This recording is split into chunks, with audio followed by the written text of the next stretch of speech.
नमस्कार साथियों, स्वागत है आपका अपने YouTube चैनल भाषा निकेतन में। साथियों, हम बात करेंगे सरस्वती पांडे जी की जो पुस्तक है उसका। आज हमारा 51वां और कहें तो आज हमारा आखिरी वीडियो है इस पुस्तक का, समापन वीडियो। और इस पुस्तक के अंतर्गत हमने सारा हिंदी साहित्य का इतिहास पढ़ा। और आज हम जॉक देरिदा, जो पाश्चात्य साहित्यकार हैं, उनके बारे में जानकारी के बाद आज जितने भी पुस्तक में वस्तुनिष्ठ प्रश्न दिए हैं उन पर चर्चा करेंगे। तो चलिएगा साथियों, हम शुरू करते हैं आज का वीडियो। तो साथियों, देखते हैं, विखंडनवाद के प्रवर्तक जॉक देरिदा माने जाते हैं। विखंडनवाद के प्रवर्तक जॉक देरिदा। जॉक देरिदा का संक्षिप्त जीवन परिचय। इनका जन्म 1930 और मृत्यु 2004 में हुई। जन्म स्थान अल्जीरिया। गुरु का नाम था इनके का फूको अल्थ्यूरस। और पुस्तक है इनकी ऑफ ग्रामेटोलॉजी और राइट एंड डिफरेंस 1978। तो साथियों देखिए, थोड़ा इसमें जो देखने में आपको समस्या थोड़ा हो रही होगी, इसमें क्लियर नहीं है। पॉल द मान विखंडनवाद के प्रबल समर्थक माने जाते हैं। पॉल द मान रोमांटिक स्वच्छंदता शब्द को एक काव्य प्रवृत्ति के रूप में सर्वप्रथम प्रयुक्त करने वाले जर्मन आलोचक फ्रेडरिक सेलेगल थे। राजनीतिक दृष्टि से स्वच्छंदतावाद का उदय सन 1789 ईस्वी की फ्रांसीसी राज्य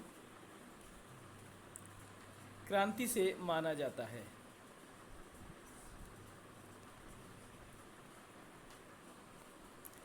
फ्रांसीसी क्रांति का नारा स्वतंत्रता, समानता एवं भ्रातृत्व था।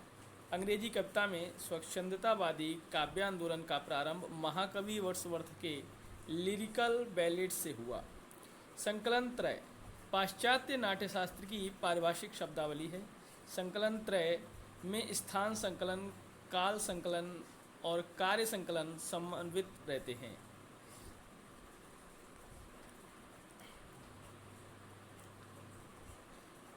पाश्चात्य आलोचना शास्त्र की कुछ प्रमुख पुस्तकें एवं लेखक उनके इस प्रकार हैं। जो बात कर रहे हैं शास्त्र इनकी पुस्तक है being and nothing 1943, critique of dialectical reason 1960, Martin Heidegger being and time, Camus myth of Sisyphus, Mao problems of art and literature, Derrida the end of man of grammatology और द राइट एंड डिफरेंस 1978।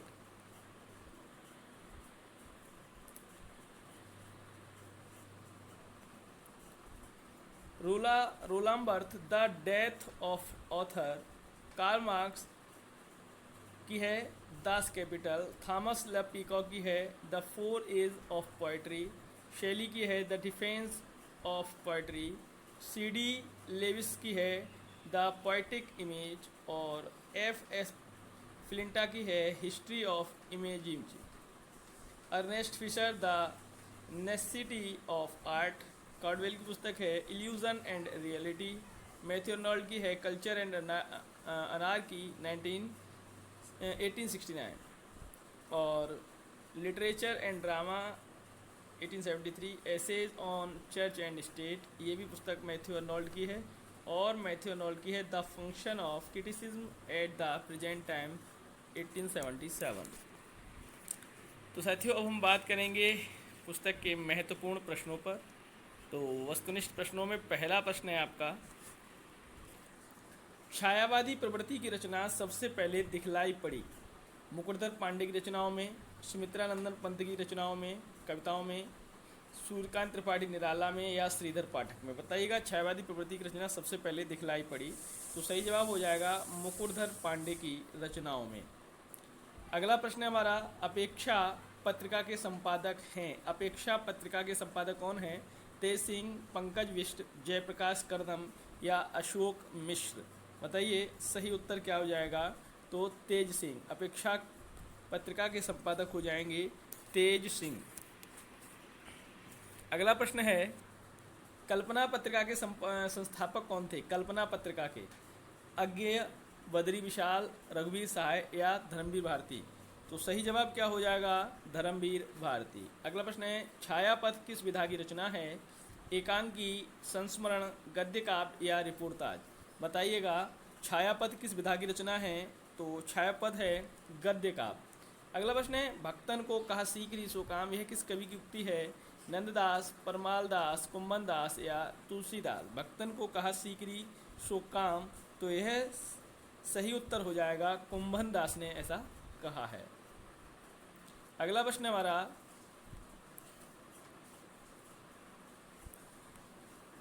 सही युग्म का चयन करना है। भगवत शरण उपाध्याय, विलायत यात्रा, देवल सत्यार्थी, तूफानों के बीच, रामवृक्ष बेनीपुरी, हिमालय यात्रा और मोहन राकेश, आखिरी चट्टान। बताइए सही उत्तर क्या हो जाएगा? तो सही युग्म इसमें से जो है वो आपका हो जाएगा मोहन राकेश, आखिरी चट्टान, ये सही है। भगवत शरण उपाध्याय, देवेंद्र सत्यार्थी और रामवृक्ष बेनीपुरी ये रचनाएं नहीं हैं। तो कौन कौन सी हैं इनके रचनाकार, वो आप लिखेंगे। संविधान के किस अनुच्छेद के उपबंधों के अधीन रहते हुए संसद में कार्य हिंदी में या अंग्रेजी में किया जाएगा? अनुच्छेद 343, अनुच्छेद 344, अनुच्छेद 350, अनुच्छेद 348। बताइए किस अनुच्छेद के उपबंधों के अधीन रहते हुए संसद में कार्य हिंदी या अंग्रेजी में किया जाएगा? सही जवाब क्या हो जाएगा? सही जवाब आपका हो जाएगा अनुच्छेद 348, अनुच्छेद 348। चलिए देखते हैं अगला प्रश्न। अगला प्रश्न है, संविधान की 8वीं अनुसूची में बोडो, डोगरी, मैथिली और संथाली भाषाओं में किस वर्ष सम्मिलित किया गया? 1992, 1993, 2003 या 2004। तो सही जवाब आपका क्या हो जाएगा? सही जवाब है 2003, 2003 हो जाएगा। अगला प्रश्न है, कुटुज निबंध के लेखक हैं रामचंद्र शुक्ल, रामविलास शर्मा, विद्यानिवास मिश्र या हजारी प्रसाद द्विवेदी। कुटुज निबंध के लेखक कौन हो जाएंगे? तो साथियों सही जवाब है हजारी प्रसाद द्विवेदी, हजारी प्रसाद द्विवेदी सही जवाब हो जाएगा। ठीक है, हजारी प्रसाद द्विवेदी। अगला है, परिशिष्ट उपन्यास किस विषय पर केंद्रित है? परिशिष्ट उपन्यास धर्मांतरण, पर्यावरण, शिक्षा या राजनीति। परिशिष्ट, तो सही जवाब आपका क्या हो जाएगा? परिशिष्ट उपन्यास आपका राजनीति पर आधारित है। ठीक है, राजनीति पर आधारित है। अगला प्रश्न हमारा है, बाक पत्रिका के वर्तमान संपादक कौन है? बाक पत्रिका अरुण माहेश्वरी, रविंद्र कालिया, सुधीर पचौरी या अरुण कमल। बाक पत्रिका के वर्तमान संपादक कौन हैं? तो सही जवाब हो जाएगा आपका सुधीर पचौरी। अगला प्रश्न है, पाली पद की बहुमान्य व्युत्पत्ति मानी जाती है? पाली पद की बहुमान्य व्युत्पत्ति मानी जाती है, तो सही जवाब आप बताएंगे क्या हो जाएगा? पर्याय, फिर पालियाय, पालियाली और पाली। ये आपका सही मान्य आपका ऑप्शन है, पर्याय, पालियाय, पालियाली और पाली। अगला है हमारा प्रश्न, पाली भाषा के सर्वप्रधान व्याकरण हैं कंचायन, कंचायन ये कात्यायन होंगे, ये कात्यायन, ठीक है, ये व्याकरणविद हैं संस्कृत के। पतंजलि, पाणिनि या हेमचंद्राचार्य। पाली भाषा के सर्वप्रथम व्याकरण कौन हैं? तो सही जवाब आपका हो जाएगा पाली भाषा के कौन हो जाएंगे? इसमें कच्चायन ये दिए हैं, कात्यायन होने चाहिए। अगला है, रचना की दृष्टि से क्रिया के भेद हैं 3, 2, 4 या 5। रचना की दृष्टि से क्रिया के कितने भेद हैं? सही जवाब आपका क्या हो जाएगा? 2। या अलावा व्यंजनों को कहते हैं स्पर्श, अंतःस्थ, ऊष्म या उपयुक्त में से कोई नहीं, तो अंतःस्थ कहते हैं। अगला है, सदियों का संताप। सदियों का संताप किस कवि की कृति है? जयप्रकाश करदम, मोहन दास नेमिशराय, ओम प्रकाश वाल्मीकि या सुशीला टाकभोरे। सदियों का संताप किस कवि की रचना है? बताएं। तो सही जवाब आपका क्या हो जाएगा? ओम प्रकाश वाल्मीकि। अगला प्रश्न है, मन्नू भंडारी ने अपनी किस कृति का स्वयं नाट्य किया? आपका बंटी, महाभोज, यही सच है या स्वामी। बताइए किस कृति का नाट्य स्वयं मन्नू भंडारी ने किया? तो सही जवाब आप बताएंगे, तो सही जवाब है महाभोज। अगला प्रश्न है हमारा, देव रचित अष्टयाम ग्रंथ की विषय वस्तु है? आश्रयदाता, आजम शाह की प्रशस्ति, रसों का विवेचन, नायका भेद या नायक नायिका विविध विलासों का वर्णन। बताइए इनमें से सही जवाब क्या हो जाएगा। सही जवाब हो जाएगा आपका नायक नायिका विविध विलासों का वर्णन। भारत सरकार के शिक्षा मंत्रालय के अधीन वैज्ञानिक और तर्कशील शब्दावली आयोग की स्थापना किस सन में हुई है। 1960, 1961, 1962 या 1963। बताइए किस में हुई है। तो सही जवाब आपका हो जाएगा 1961। देखते हैं अगला प्रश्न। अगला प्रश्न है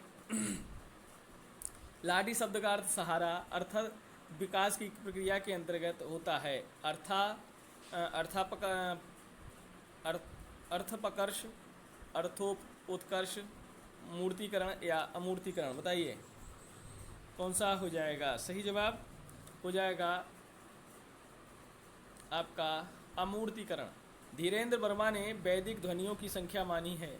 बताएं 13 स्वर, 39 व्यंजन बराबर 52 या कौन सा सही होगा। तो सही जवाब आपका 13 स्वर 39 व्यंजन कुल मिलाकर 52। अकाल में सारस किस कवि की कविता संग्रह है। चंद्रकांत देवताले, उदय प्रकाश, केदारनाथ सिंह या राजेश जोशी। सही जवाब क्या होगा। सही जवाब हो जाएगा आपका केदारनाथ सिंह। हिंदी का पहला समाचार पत्र उदंत मार्तंड प्रकाशित हुआ 1840, 1826, 1830 या 1844। सही जवाब क्या हो जाएगा। सही जवाब हो जाएगा आपका 1826 ईस्वी। अगला प्रश्न है आचार्य शुक्ल ने एडविन अर्नाल्ड के आख्यान काव्य लाइट ऑफ एशिया का बुद्ध चरित नाम से किस भाषा में अनुवाद किया। तो सही जवाब आप बताइए। खड़ी बोली, अवधी, ब्रजभाषा या इनमें से कोई नहीं। क्या होगा। सही जवाब आपका हो जाएगा ब्रजभाषा में। हंस पत्रिका का प्रकाशन कहाँ से हुआ। मुंबई, बनारस, दिल्ली या जयपुर। तो कहाँ से हुआ है। तो हंस पत्रिका का बनारस से। अगला प्रश्न है पद्मावत में कुल सर्गों की संख्या कितनी है। 57, 56, 55 या 54। पद्मावत में कुल सर्गों की संख्या कितनी है। तो सही जवाब है 57।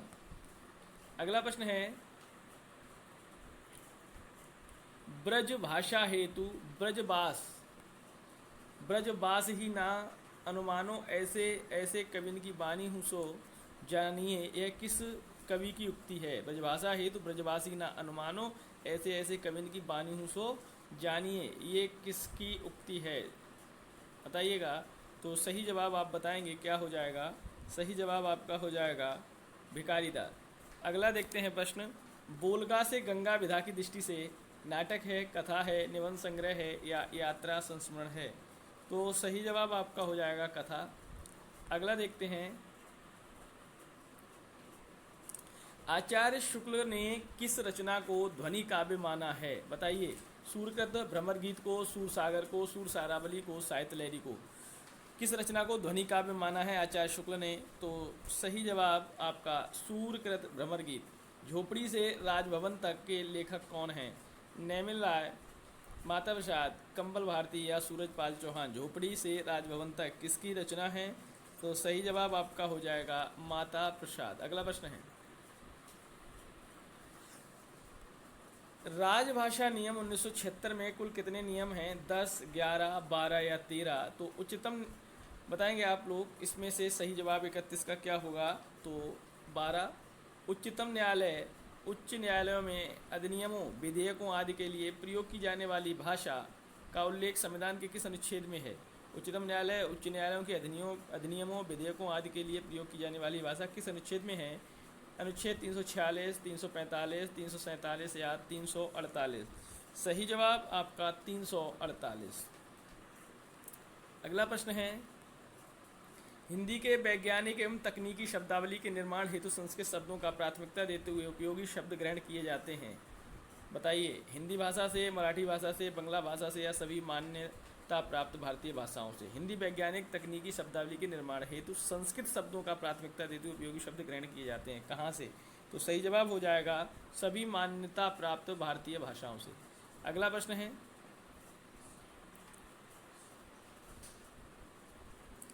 मानक हिंदी व्याकरण में कारक वह व्याकरण की कोटि है जो कार्य संपादित करने वालों की सूचना देती है। संज्ञा सर्वनाम के कार्य वाची प्रकार को बतलाती है। उद्देश्य और विधेय पदों को जोड़ती है। संज्ञा अथवा सर्वनाम पद का क्रिया पद से संबंध व्यक्त करती है। कौन सा सही होगा? तो संज्ञा अथवा सर्वनाम पद क्रिया पद से संबंध करती है, वही कारक है। चलिए देखते हैं अगला प्रश्न। अगला प्रश्न क्या है? साक्षात रसमूर्ति किस कवि को कहा जाता है? साक्षात रसमूर्ति बताइए। तुलसीदास, सूरदास, घनानंद या रसखान?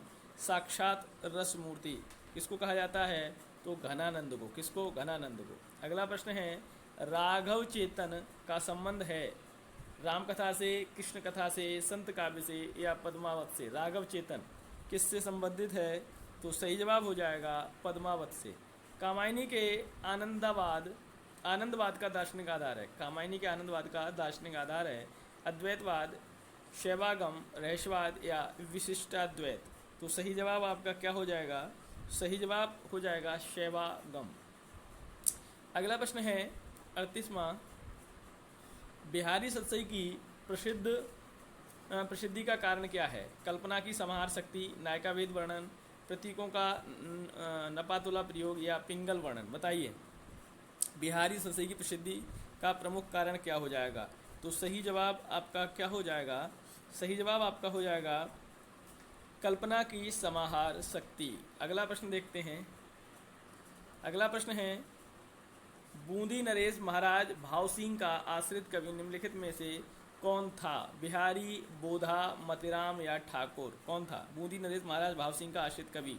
तो सही जवाब आपका क्या हो जाएगा इसमें से?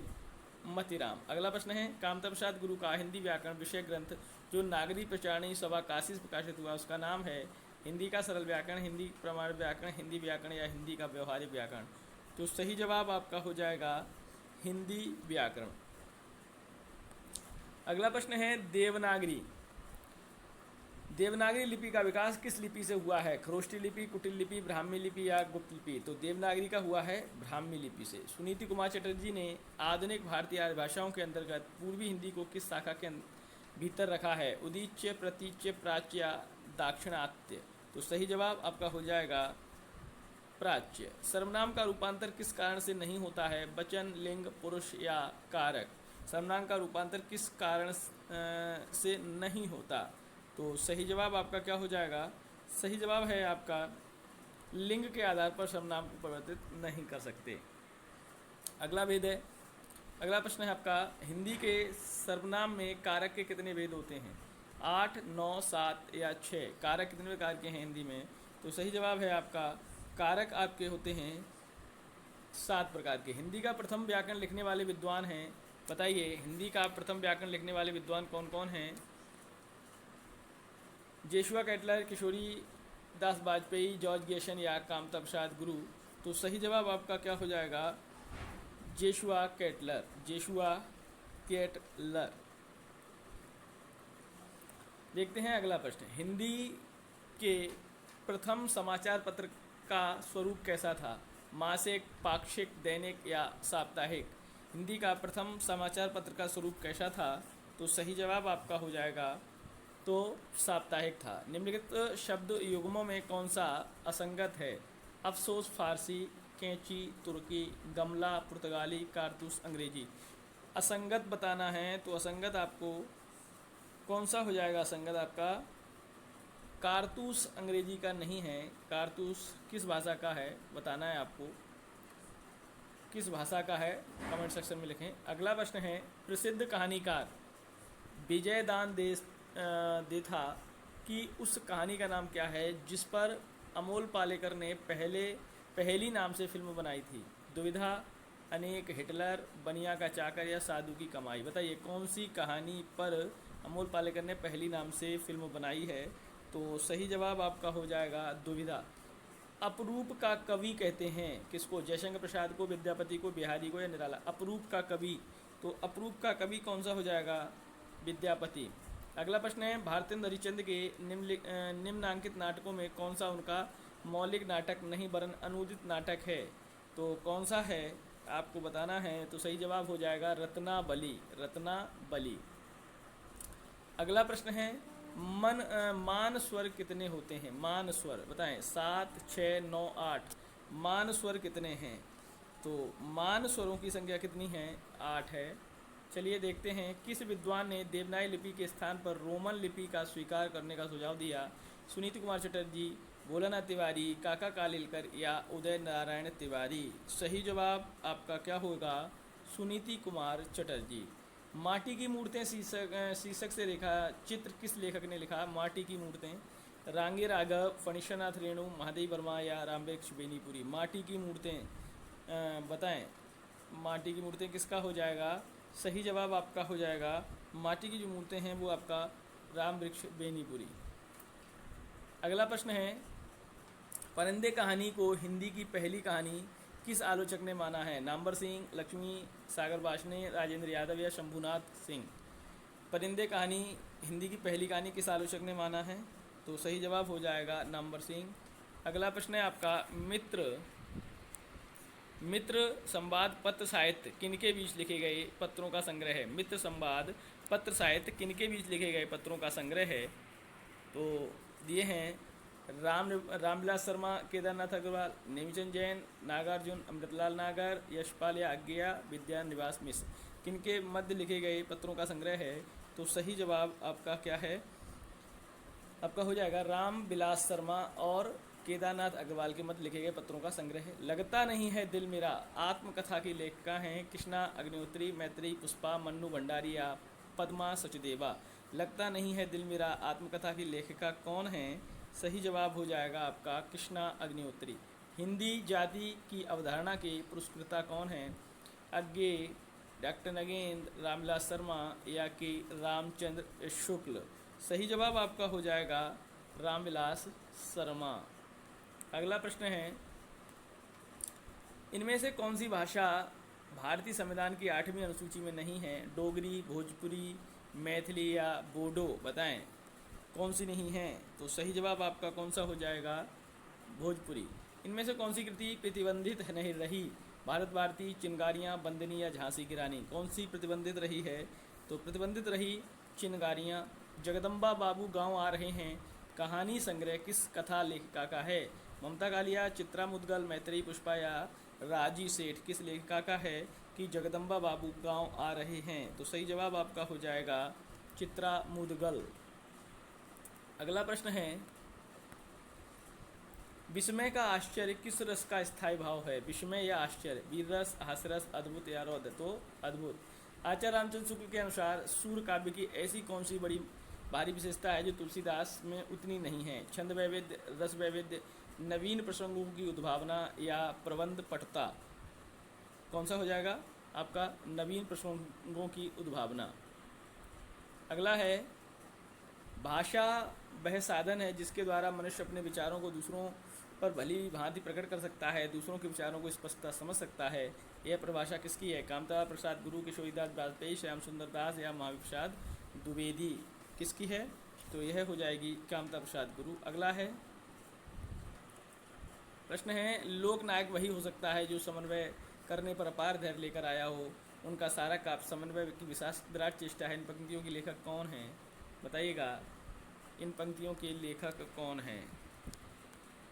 आचार्य शुक्ल, आचार्य जयप्रसाद द्विवेदी, आचार्य नंद दुलारी वाजपेयी या डॉक्टर नगेंद्र? कौन हो जाएंगे? तो सही जवाब आपका हो जाएगा आचार्य जयप्रसाद द्विवेदी। भरत मुनि के रससूत्र की अनुमितवाद पर आधारित व्याख्या किस आचार्य ने की है? भट्टलोलट, भट्टनायक, शंकुक या अभिनव गुप्त? किसने की है? तो सही जवाब है आपका शंकुक। अगला प्रश्न है, सर्वप्रथम किस आलोचक ने अपने किस ग्रंथ में देव बड़े हैं कि बिहारी विवाद को जन्म दिया? मिश्रबंधु, हिंदी नवरत्न, पद्म सिंह शर्मा या बिहारी सतसई की भूमिका? तो सही जवाब आपका हो जाएगा मिश्रबंधु। अगला प्रश्न है,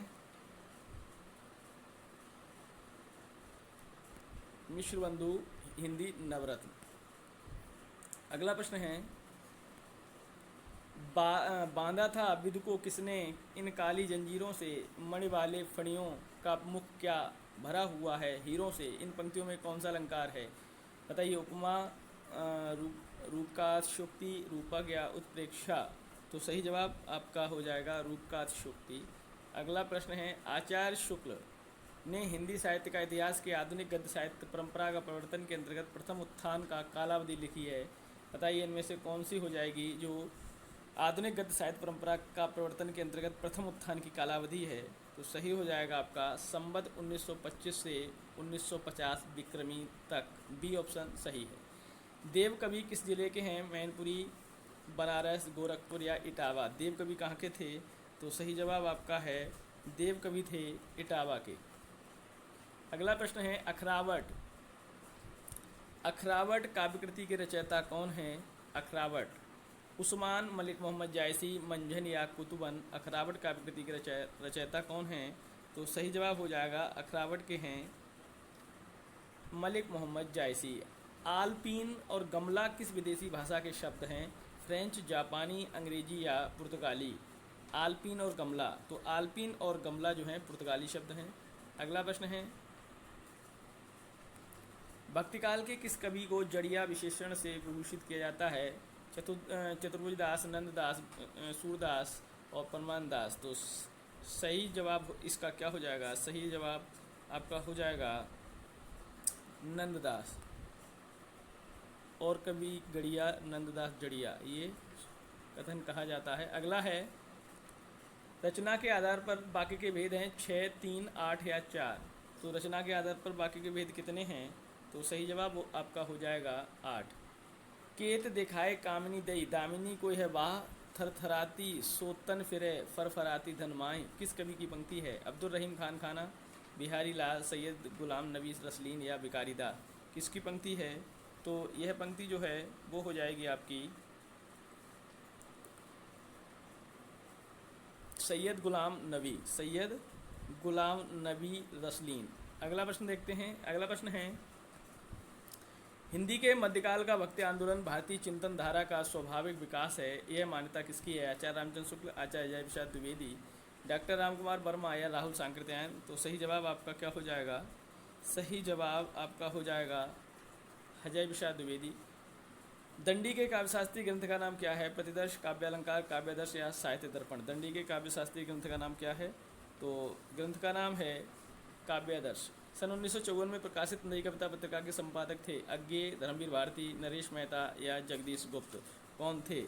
तो सही जवाब है नरेश मेहता। खलटाही का दूसरा नाम बघेली, बुंदेली, ब्रजी या छत्तीसगढ़ी। खलटाही का दूसरा नाम, तो खलटाही का दूसरा नाम हो जाएगा छत्तीसगढ़ी। स्वनिम का अर्थ है वर्ण, अक्षर, शब्द या ध्वनि। स्वनिम का अर्थ क्या है?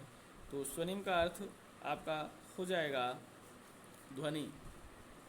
गोस्वामी तुलसीदास ने रघुनाथ गाथा रामचरितमानस की रचना किस उद्देश्य की? यश के लिए, लोकहित के लिए, परंपरा अनुपालन के लिए या स्वांत सुखाय के लिए। तो सही जवाब आपका हो जाएगा स्वांत सुखाय के लिए। अगला प्रश्न है, विरुद्धों का सामंजस्य विषयक सिद्धांत किसने प्रतिपादित किया है? डॉक्टर नगेंद्र, हजारी प्रसाद द्विवेदी, रामचंद्र शुक्ल या विश्वनाथ प्रसाद मिश्र। तो सही जवाब इनमें से हो जाएगा आपका रामचंद्र शुक्ल। किस सूफी कवि की रचना में दोहा चौपाई के स्थान पर बरवे चौपाई छंद बंद का प्रयोग है? नूर मोहम्मद, कुतुबन, मुल्ला दाऊद या कासिम शाह। तो सही जवाब आपका हो जाएगा नूर मोहम्मद। अगला प्रश्न है, भट्ट लोलट द्वारा प्रतिपादित मत कौन सा है? उत्पत्तिवाद, अभिव्यक्तिवाद, भोगवाद या अनुमितिवाद। बताएं कौन सा सही हो जाएगा जवाब? तो सही जवाब आपका हो जाएगा उत्पत्तिवाद। काव्य शोभाकरान धर्मालंकारात पृच्छते उक्ति के लेखक हैं आचार्य भामा, आचार्य विश्वनाथ, आचार्य मम्मट या आचार्य दंडी। तो सही जवाब आपका क्या हो जाएगा? आचार्य दंडी। उस सदल मिश्र की भाषा की विशेषता है पूर्वीपन, सहज एवं प्रभावमयी भाषा, उर्दू की प्रमुखता या किस्सा गोई। सदल मिश्र की भाषा की विशेषता क्या है? सही जवाब है पूर्वीपन। अगला प्रश्न है, कविता की तीसरी आंख के रचनाकार हैं शेरजंग गर्ग, मृदुला गर्ग, प्रभाकर श्रोत्री या इनमें से कोई नहीं। तो सही जवाब आपका हो जाएगा प्रभाकर श्रोत्री। भक्तिकाल को हिंदी काव्य का स्वर्ण युग सर्वप्रथम किसने कहा? मिश्रबंधु, रामचंद्र शुक्ल, गियर्शन या हजारी प्रसाद द्विवेदी। तो सही जवाब आपका हो जाएगा गियर्शन। हिंदी के काव्य भाषा परक समीक्षक का नाम क्या है? विजयदेव नारायण साई, डॉक्टर रघुवंश, रामस्वरूप चतुर्वेदी या नेमीचंद जैन। तो सही जवाब आपका हो जाएगा रामस्वरूप चतुर्वेदी। अगला प्रश्न है, संवेदनात्मक ज्ञान और ज्ञानात्मक संवेदना सूत्र के प्रयोक्ता कौन है? रमेश चंद्र कुंतल मेघ, विजयदेव नारायण साई, मुक्तिबोध या मनोहर श्याम जोशी।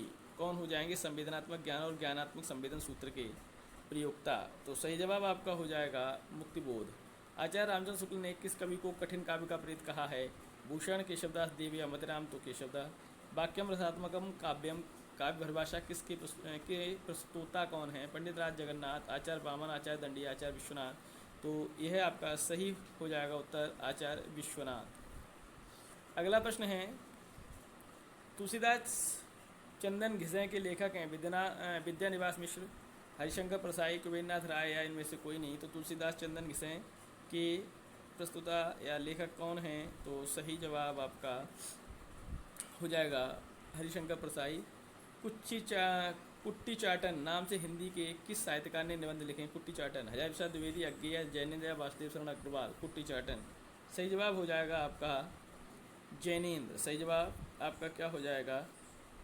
जैनेन्द्र। सॉरी कुट्टी चाटन नाम से हिंदी के साहित्यकार निबंध लिखे हैं। तो ये सही जवाब होगा आपका अज्ञेय। कौन सा होगा? अज्ञेय। जैनेन्द्र नहीं, अज्ञेय। अगला है, बांगरू किस उपभाषा वर्ग की बोली है? बांगरू पश्चिमी हिंदी, पूर्वी हिंदी, बिहारी या पहाड़ी। बांगरू। तो सही जवाब हो जाएगा पश्चिमी हिंदी। क्या हो जाएगा? पश्चिमी हिंदी। अगला प्रश्न देखते हैं, उदयभान चरित्र के लेखक हैं लल्लूलाल, सदल मिश्र, सदा सुखलाल या इंसा अल्लाह खां। कौन हो जाएंगे उदयभान चरित्र के लेखक?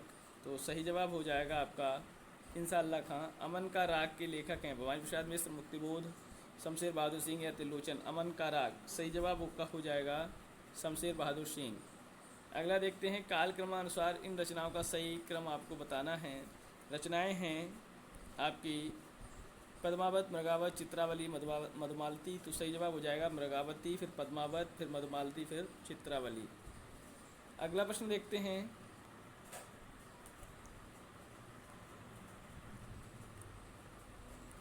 प्रकाशन वर्ष के अनुसार आत्मकथाओं का सही अनुक्रम बताना है। ये रचनाएं हैं, मुड़ मुड़ कर देखता हूँ, आज के अतीत, अर्धकथानक, टुकड़े टुकड़े, दास्तान। तो इनमें अगर क्रम की बात करेंगे तो क्रम की बात हो जाएगा आपका सही, अर्धकथानक, फिर टुकड़े टुकड़े, दास्तान, आज के अतीत, फिर मुड़ मुड़ कर देखता हूँ। डी ऑप्शन सही हो जाएगा। अगला प्रश्न है, प्रकाशन वर्ष के अनुसार निम्न महाकाव्य में सही अनुक्रम बताइए। महाकाव्य हैं साकेत, उर्वशी, प्रिय प्रवास और कामायनी। तो सही जवाब आपका होगा प्रिय प्रवास, फिर साकेत, फिर कामायनी, फिर उर्वशी। अगला प्रश्न, इस पर व्यंजनों का उच्चारण स्थान के आधार पर कितने भागों में बांटा गया है? तो सही जवाब आपका हो जाएगा, इनमें से कहें तो 5 भागों में। और आखिरी प्रश्न है, रामनरेश त्रिपाठी ने हिंदी, उर्दू, बंगला और संस्कृत की लोकप्रिय कविताओं का संकलन कितने भागों में किया? तो 10, 6, 7, 10, 8। तो सही जवाब हो जाएगा 8 भाषाओं में किया। कितने में? 8। साथियों, ये हमारे कुल थे 101 प्रश्न और यह पुस्तक का आज यहीं समापन होता है। तो आज हमने सरस्वती पांडे जी की जो पुस्तक है वस्तुनिष्ठ हिंदी कहें या कहें हिंदी साहित्य का वस्तुनिष्ठ इतिहास, उसको आज हमने यहाँ पर पूर्ण कर लिया है। वह पुस्तक पूर्ण हो गई है और ये हमारी 51 वीडियो की पुस्तक रही। तो साथियों, सेशन कैसा लगा आपको बताना है। और साथियों, फिर मिलेंगे अगले वीडियो में। अगले पुस्तकों के वाचन हो रहे हैं, उनको आप पढ़िएगा। उनमें अन्य जो पुस्तक हैं उसमें पुनीत राय जी की पुस्तक हो रही है और मनोज कुमार मिश्रा जी की। इसके अलावा साथियों, हमारी पूरनचंद टंडन और जो सरस्वती पांडे जी की पुस्तक है वो संपूर्ण हम करा दिए हैं। तो साथियों, फिर मिलेंगे अगले वीडियो में, तब तक के लिए नमस्कार।